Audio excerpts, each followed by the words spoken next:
వెళ్తానే ఉంటాడు. ఆ మధ్యన మన ఈయన కూడా రష్యా వెళ్ళి వచ్చాడు కదా. ఏదో ఒక వెళ్ళేటప్పుడు ఏదో ఒక వంక చెప్పడం వెళ్తాం, అమరావతి గురించి వెళ్తాం. ఎందుకు సింగపూర్ వెళ్ళి అమరావతి? పోయినసారి సింగపూర్ లాగా అమరావతిని తీర్చిదిద్దాన్ని ఏం దిద్దామో నాకు అర్థం కాలేదు.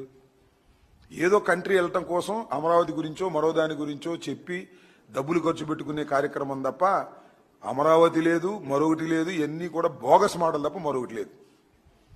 ఓకే,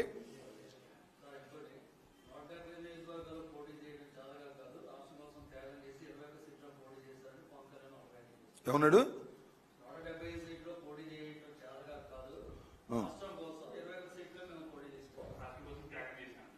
త్యాగం ఎవరు చెప్పినాడు? త్యాగం నాకు చంద్రబాబు చెప్పినాడు త్యాగం. 175 నియోజకవర్గాల్లో కాకపోతే అసలు మీకు చాలా చిత్రమైన విషయాలు త్యాగాలు. ఆయన త్యాగాలు మామూలు త్యాగాలు కావు సుమా. అసలు మొట్టమొదటి చేసిన త్యాగం మామూలు కాదు.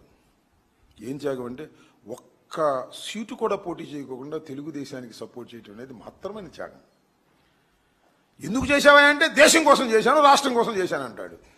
మరి 27 పోటీ చేసావు ఎందుకు? ఎక్కడ దేశం కోసం త్యాగం చేశాను అంటాడు. రేపు మరి ఏం త్యాగం చేస్తాడో మరి తెలియదు. అంటే అసలు రేపు జనసేననే త్యాగం చేసేస్తాడేమో చంద్రబాబు నాయుడు గారికి వేచి చూడాలి మనం, అంతకుమించి ఏం లేదు.